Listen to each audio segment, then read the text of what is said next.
Okay, I actually immediately want to talk about the chapter. So, the chapter was it was very beneficial in things that I've interested in, but also at the same time, it made me a little sad. For one, it looks like my return of the Aldoron agenda isn't gonna happen. It looks like it was swept away quick as it can be. Mishima does not seem to love Aldoron, even though I seem to. So, as it were, makes me a little sad just because I wanted to see him in action more, and I wanted to see some just general scenes of him doing things. I like his design a lot, and I like the God Seeds. The only thing I can't complain about is it makes sense, because with each of the dragon gods that have like a mechanical aspect to them, if you can beat how their whole gimmick way that makes them stronger than before and give them extra things works, then you can beat them.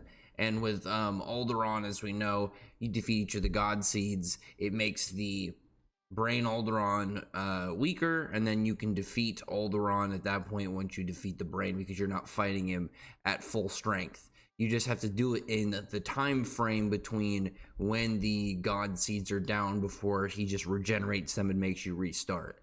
It's a really difficult team boss fight, but his is the most, like, as long as you have like a strong level of coordination and everyone in your team is up for the challenge, obviously you have the Dragon Star requirements and stuff for fighting parts of Aldoron as well. Seemed like, for at least from what because we didn't get a strong determining factor of that. I feel like just based off of how the Brain is the only one that really is kind of the one that matters as much. That's the only one you would need Dragon Slaying Magic on, because you don't need Dragon Slaying Magic on for the other ones. But the other ones are regenerative kind of figure pieces for Aldoron. So it's, again, I would have loved to at least see Aldoron and them fight. I like, even if it was like one chapter and Urza showed up and we saw them just kind of fighting the God Seeds, because there's no way that they beat Aldoron in a head-on-one, or I guess 1-on-6 direct battle. They would have had to do it mechanically, defeating each of the God Seeds and then defeating the Brain Aldoron, because I think that's just the way that makes sense. And with the other two, with Dogromag and with Viernez, they have their own strangeness, obviously, with the Philosopher's Stone and the Dogre cores. Like, they've got their own annoyances that you'd have to go through. Aldoron's is the most, I don't know, I feel like Aldoron's is the easiest to get through, personally, just because his doesn't have as crazy of difficulty of even to get to that. You just have to have power level, enough people, and a decent amount of coordination. It's not as insane as the other ones, because obviously, like with Viernez, you need high level Enchantress. You need a freaking Philosopher's Stone. You need a compatible medium to put the body, or to give him a body. You need a Dragon Slayer in the first place. There's just a lot in everything that goes into it in comparison. Again, it works with the way that we know how Aldoron functions. It makes me a little sad, because I really wanted to see Aldoron do some stuff again, but it is what it is. If we get some Viernez, so here's the thing I will say, as long as we get some actual stuff with Viernez, because I can't fully be too sad, because Aldoron did get a lot of focus, obviously, in his own arc, and Viernez, like, if you weighed the two of them, would I rather see more stuff for Aldoron, or would I rather get actual content for Viernez? I'll say like Viernez, just so he doesn't feel like a flat character, because it's like, I would have loved to have some more Aldoron, but like Aldoron would just be literal Aldoron content. I wouldn't imagine, like, he's the only one out of them I don't imagine we would ever get any more development or progression from. Like Viernez, it's like, yeah, we don't really have anything, so we learn about him. Dogromag, I imagine more of Dogromag talking, just the way that he is. He would just slowly reveal more of himself, and he would just kind of like chit chat, and you would just learn about this. Like, he would probably just randomly start telling stories when we're not fighting. He seems like that kind of guy. But Urza's talking to them. I didn't imagine Urza was going to 1v6 the Oración Seis. I just didn't think it was possible. It would have felt really pointless for them. Because, like, if Machine was going to go a route where it was like, oh, the Oración Seis are dispensable, and I'm going to show it really fast and then replace them immediately, I don't think he would have put 0 there. Like, if he made a bunch of goobers, and then they came out and got destroyed. They have like a chapter 2 fight with Urza, and then it was like Ferris was like, oh, I got information, and then I added it and made these new higher up versions after that fight. And she's like been, I don't know, doing some Dr. Gero scanning style stuff, I don't know. But no, it was just a direct confrontation between them, because I don't think it would have made sense to have Zero in there just to trash him.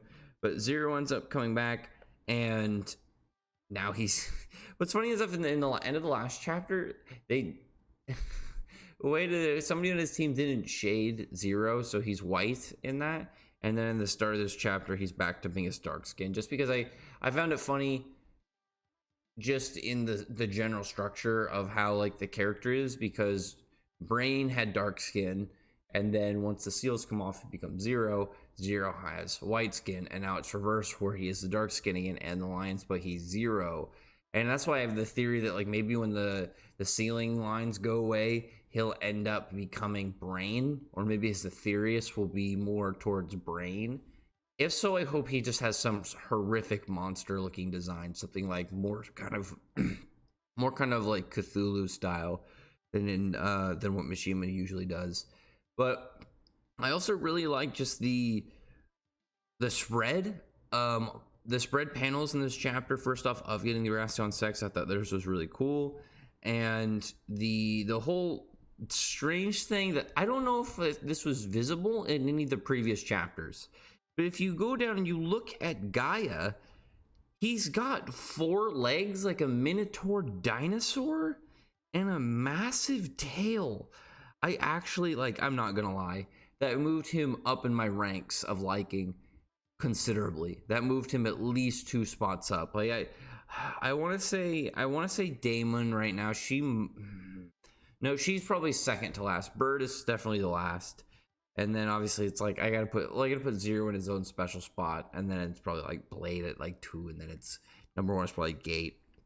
I just like I was like looking at the chapter, and I just noticed that he was like, why does it look like he has these extra legs? And I went and zoomed in. It's like, oh, he has this whole centaur body, but he's like a weird dinosaur guy. And Urza was talking to him, and asking about like, oh, she's counting them, and then it's like, oh, it's the Oración Seis, which I think is actually kind of funny, but also very like, yeah, I think it makes sense that she would. I think that Urza doing that legit, even though it's very basic, I think that this general scene was needed for Fairy Tail's overall story. And why that is because we have the Oración Seis, then we had the Oración Seis Reborn, then we had the Oración Seis come back, then go into Crime Sorcery. We've had a lot of them just kind of moving around and doing a lot with them, because I'm trying to think if there's any that I'm forgetting with the Oración Seis. Like there's some other variant to variant, and I guess if you kind of want to go further into like Mishima's other verse variants, but I don't really want to right now.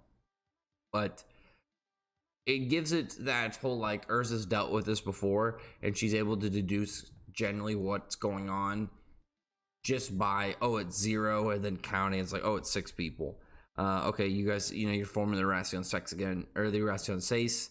And I thought it was funny that Gate's like, oh no, that was his old team, and he's not the leader. It's like, we're the Oración, and Bird's like, yeah, we're the Oración Seis. And I'm like, relatively, it's the same. It's not the same thing. But you can't be like trying to correct somebody too crazily on getting the name, when it's like, yeah, you guys are basing your name off of the old name, and yeah, he's not the leader, I guess, now, but he was the leader. And if you go by Fairy Tail world lore, not like Mishima, as an author, as far as we know, Brain and Zero, they made the first Oración Seis, so they are the Oración Seis creators. So these guys kind of copied them at a point, and Zero should copyright strike them. To be honest, he should file a lawsuit against Ferris. There was like a really simplistic goodness to when Urza's talking to each of them, because she's like asking them their goals at a point, and we do get a little bit again more information on like her. She's asking about Zero was supposed to be dead, and Zero's brain like, He was, but it was because he was so influenced by the magic of Nirvana that, you know, we know that there was something that made him more demonic, and that just kind of like kept him from dying and led up to Ferris going through the process of turning him into a demon. I want to know, like, what did he do? Did he go into a cave, or did she actually find him relatively shortly after he was nearly killed by Cobra? But I really like just the panel when like he goes in to attack Urza, and there's a really nice small detail. When he goes to attack and he's like smashes into her, and she goes and blocks with her sword, but it's not just a regular sword block. She puts one of her hands behind, like up against the blade, to like not just kind of two-hand block it, but to straight like really guard against it. And not only does Zero shatter her sword, but like shatters her armor and like flings her way back. Really impressive. Like I'm actually super stoked just to see Zero. It's like, it's one of those things again. Aldoron, it's like Aldoron came back. It's like I never fully, there was always like a theory of like if the dragon gods could come back in some way, shape, or form. There's usually a theory of some way, shape, or form of a character who's dead coming back in a series. Just depends on like who ends up potentially coming back and who ends up never really coming back and is dead. But there's always that chance that you have like a character like Zero return. And I don't know, it's like I'm sad about Aldoron, but I love seeing Zero. And to me it's a little bit more special because it's like I like Aldoron, and I had to go back and rewatch some of my reviews when I talked about the chapter when Natsu was fighting Aldoron. But the thing I liked about Aldoron is he, at least that I want to say I mentioned it, but he reminds me of Zero. And it's like I don't get Aldoron, but I get Zero again. And I'm like, okay. And I mean, this is a buff Zero. This isn't Zero who, and you have to keep it in mind like this. So let me paint the picture really fast. Just as a little bit of idea of my hold on Zero. So Zero was to me when I really got caught up. Like I got caught up with the anime, like very shortly after it came out, and I was watching it for a while. And it's like you know see stuff like, you know, you have Natsu fight Gajil, you have Natsu fight Jalal, the fighting festival, all really hype.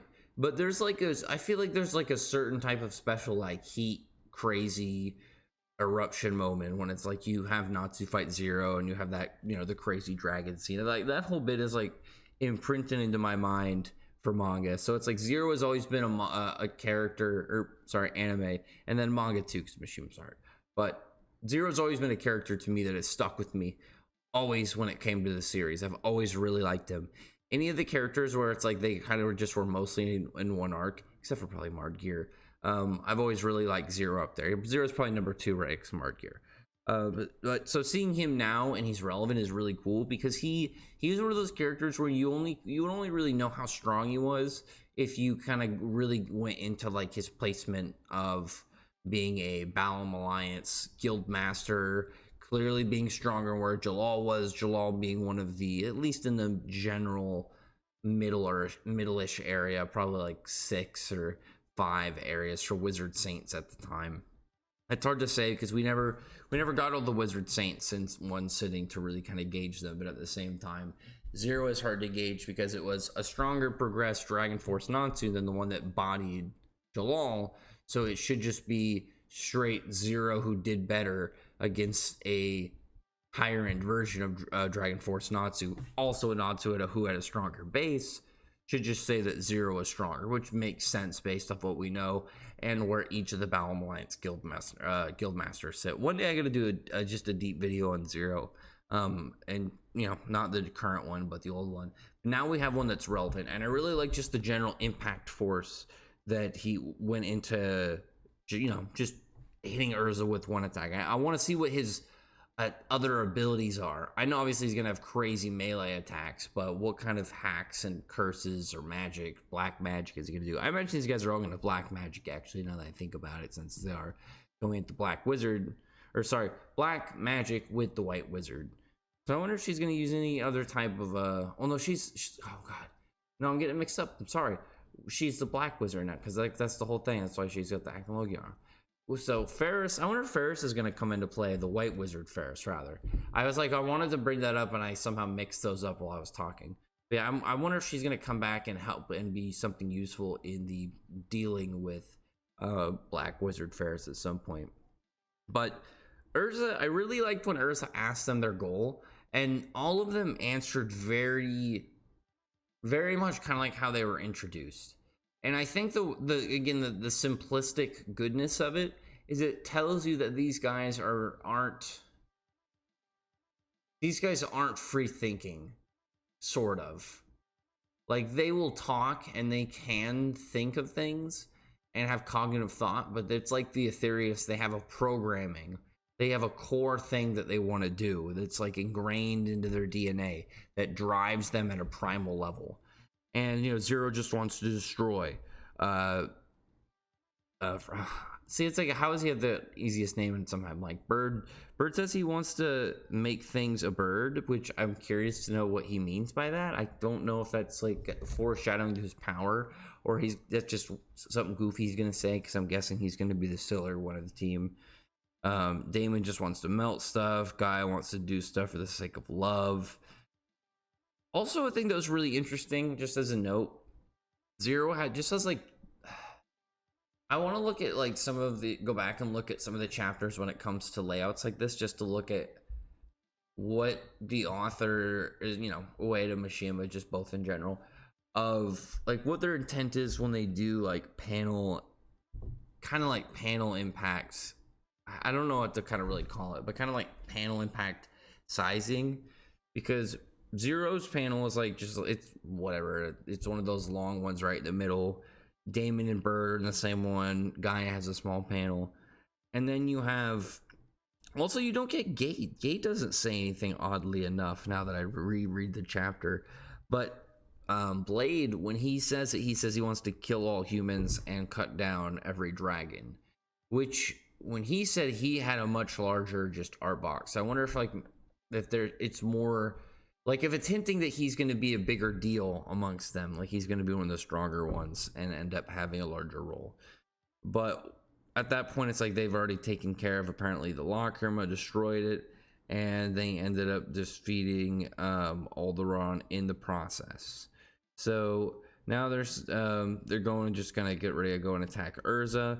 I really wish we got to see some of their abilities, like one of them name something, or just throw a couple attacks just to where we can kind of gauge them. But really, we just got a couple melee attacks in this chapter, and we were just about to get Blade to take out his sword, which it looks really cool. I feel like he's gonna have like a rapier or something. It's either gonna be just like a straight broadsword or some like really cool curved sword. I imagine it's going to be a really cool looking curved sword. And I'm not huge into like those long curves, you know, super quick slicey swords. I like bigger kind of like bladed weapons. But right when he goes to get ready to pull it out, and I imagine that's when he would start to use some power ability techniques. I'm just gonna assume they all do black magic, because I keep like wanting to say curses, but I'm just gonna assume all black magic. There's a feather, and they all noticed, and I figured that this was gonna be this right when I saw the feather, because like my first thought was Angel. I thought maybe we were gonna only have some of them or all of them, and we ended up getting all of them, to where the Oración Seis ended up showing up with one person in a robe. And this is around where the chapter ends. You have Midnight going and greeting Brain. Brain's mad, or sorry, not Brain. Zero's mad of seeing Midnight's face. The thing, though, that is very intriguing to me is, who is this figure that is in a robe? Because this could be a couple people. One, it could be, I'm trying to remember how to pronounce his name. Like, I swear, out of every single character in the series, I think he has the most spellings of any character I've seen. Of Palladio, I think that's his name. The talking staff, because he's randomly in a bunch of the OVAs and like random stuff, and he's in the filler arcs for the anime. The dude just randomly gets lots of screen time, and I kind of find him funny, so I'm not too mad. But him, Imitatia, somehow Brain. I don't know who it really could be, unless it's gonna be some like really interesting. I'm trying to think, weird character twist. I don't know. Like those are mostly my things of just like, maybe it's Brain, and he like split, and he's the one that went and reunited them and did this whole thing. I don't know, but it's really, because that was the thing at the end of the chapter. I was like, please tell me something, but you don't get anything. This dude's just sashed up. Maybe it's like, I doubt it's Jalal. I assume it's an Oración Seis individual of some importance. Like, the only person I really think of right after that is Imitatia, but I don't know. We'll see in the next chapter. It had a really interesting ending. I really like the ending. I knew Cobra was going to get involved at some point. I just don't know when or what was going to go on with these guys, because I don't know. I thought they were just in. Cobra was interesting to have around. So what's going to go on with these guys? And on top of that, what is the plan going to be for these fights? Because I got to be honest, I have hopes in Cobra. Midnight could easily surprise me. I think Midnight's one of those characters like Brandish, where you could have the characters like suddenly be relevant in capability, even though it's like Midnight hasn't been relevant power level wise in, I don't know, since like 2012 or something, like long ago. Like I'm just picking a date, but it's like a long time since Midnight's really been relevant. But it's like Midnight is like someone like Brandish, I feel, that just has so much untapped potential, but or someone like, I guess, like Frieza, because the way that he is, how lazy and he just wants to sleep, that he doesn't have he just doesn't have that training already in him, so he just has a ton of untapped raw potential. And yeah, him and Cobra are like the only guys I would say really have got a lot of hype and belief that they could defeat any of the Oración Sex members 1v1, because these other guys are not like crazy fighters. Like Angel's also, I feel like, could surprise me, just because I feel like whatever she goes with, we know she doesn't have keys. I assume she would keep using the angel magic or do something along those lines, because like if she's assumingly she does angel magic still and does something along those lines. Angel magic seems to have a lot of utility and have a lot of versatility in what it can do, where I don't know, Hana's just gonna throw mud. He's just gonna throw mud at people. He's gonna throw mud at people. I don't know, but we'll see. It'd be really cool if it was like a 6v6 coordinated fight instead of like split off 1v1s or something between them, but I don't know. My hope was that like they were all gonna get split up, and like we were gonna have like Bird do something to split them all up, and then we were gonna see them all kind of like do their individual matchings. The cloaked figure, I'm very intrigued on who this is. If it's a Chia, it'll be hysterically crazy. It's way too tall to be a Chia. I would assume though it's some character directly in line with the Oración Seis arc, and like I said, I just don't really know what this would be at the moment. We'll see. I mean, it's one of those things I would assume that we would figure out literally at the very start of the next chapter. Like, please don't cock tease us on this one for a while, because this is one of those ones where like I didn't get to see too much of powers. I didn't get to see any new abilities or figure out what anyone does in depth. I still assume that everyone's powers has something of similar nature to how they talked, like how Damon's like she wants to melt stuff. So there's probably something in her powers that goes along with that. But anyway, I thought this chapter was pretty solid. I know, like, just from the last one, there was like there's always those people that were like, Urza's gonna defeat all of them at once. Yeah, I didn't think that was gonna happen just based off of like, one, it didn't seem like she was strong enough to do that, and two, I just didn't see it from a writing standpoint of what the point would be, unless they're literally trying to end things and they're like, yeah, we're gonna end it in like 5 chapters. No, they're not doing that. The whole fight right now with them, I feel like, is just going to really play out between each side, and we're going to be getting the Oración Sex and the Oración Seis kind of more in a set fight, and then maybe Urza has to go somewhere else and, like, you know, get screwed off in the fight. Because I thought maybe Bird would split them, but, you know, we're not having them split. The Oración Seis, though, looking good coming in here. I'm really looking forward to seeing some of these, just the weird matchups, because, like, who is gonna fight who other than, like, I'm guessing for sure Gaia will fight Hot Eye, probably, then, just like Gaia, like with Earth. But otherwise, then at that point, what is Urza gonna do? Because right now it could turn into a 6v6. Is she gonna help? Because I don't really see what she can do to fight Zero at his current state. Because I just imagine that Zero is just going to be way too powerful, but we'll see. Anyway, other than that, comment below. I mean, maybe with Urza and Midnight teamed up, they could defeat Zero. I don't know. That'd be so strange just to do that, and then it's like not let Gray fight any of these demons. Unless it's like my belief, and I think it'd be really cool if Ferris did this. If she was like, oh yeah, whatever, not a big deal.